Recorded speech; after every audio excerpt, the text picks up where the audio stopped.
I'm John Hanna for CityTV.net, and we have Alan Pressel joining us from Los Angeles, California. Thanks for joining us, sir. My pleasure, John. So, Alan, tell us a little bit about your background.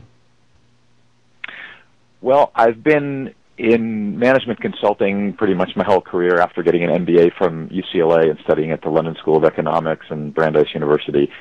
I worked for Arthur Andersen, which of course is now defunct, but after that started as an entrepreneur. I co-created a company called iCube out of Cambridge, Massachusetts, which basically helped Fortune 500 companies create strategic software applications and convert the applications that they already had into new platforms such as the Internet.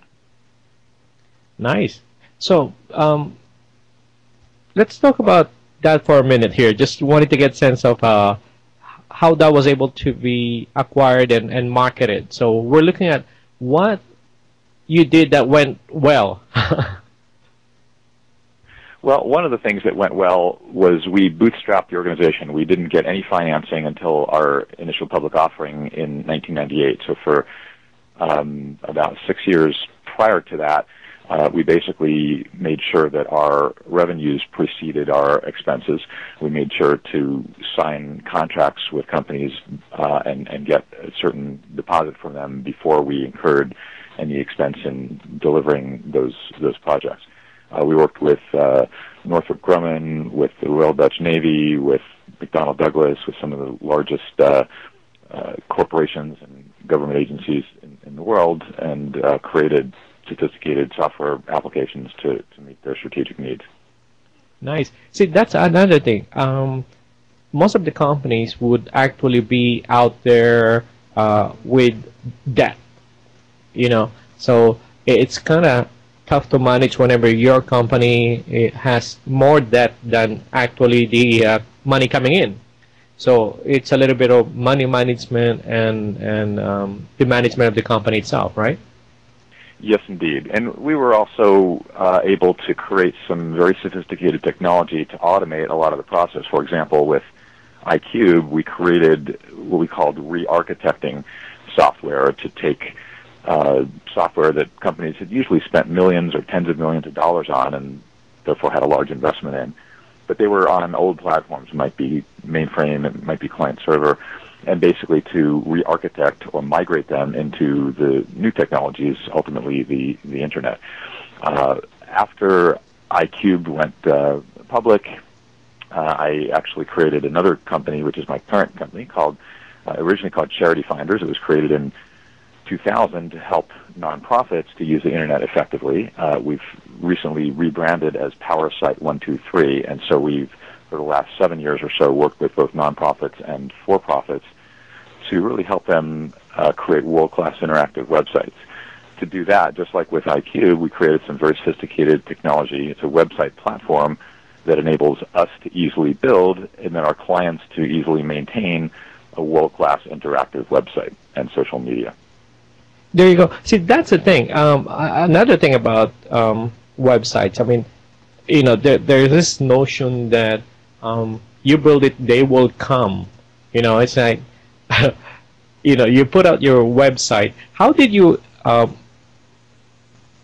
accomplish the getting the word out of your new company now, the PowerSite 123?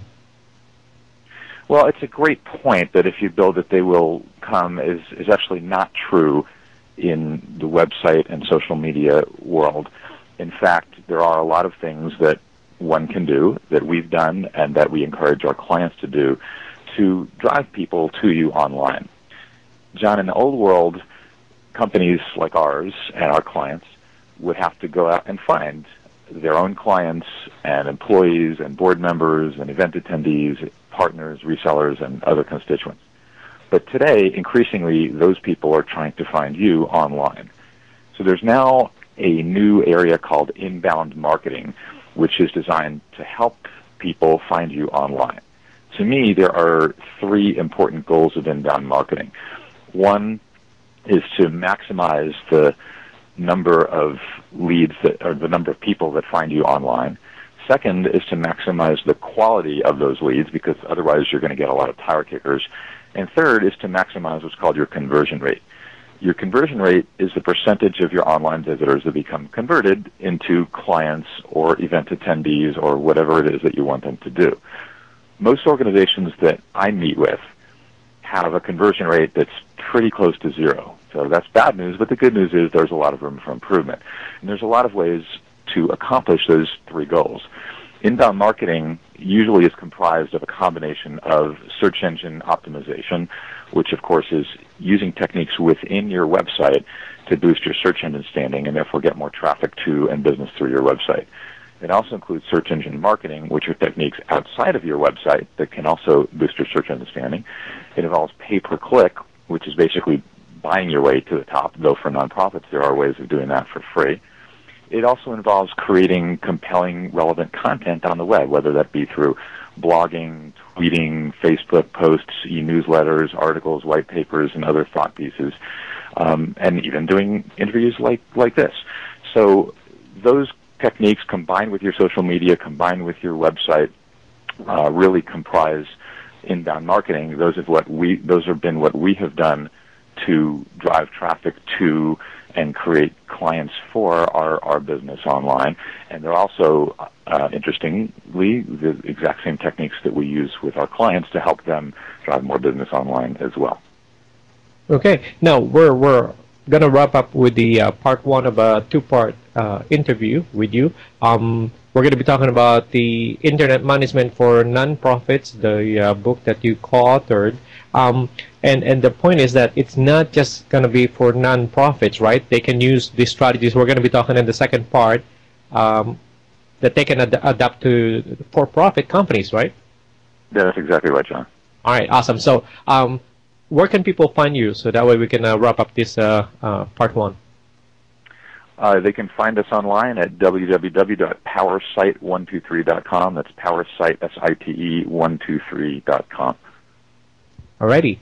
This concludes part one of the two-part interview with Alan Presa. And I'm John Hanna for CDTV.net.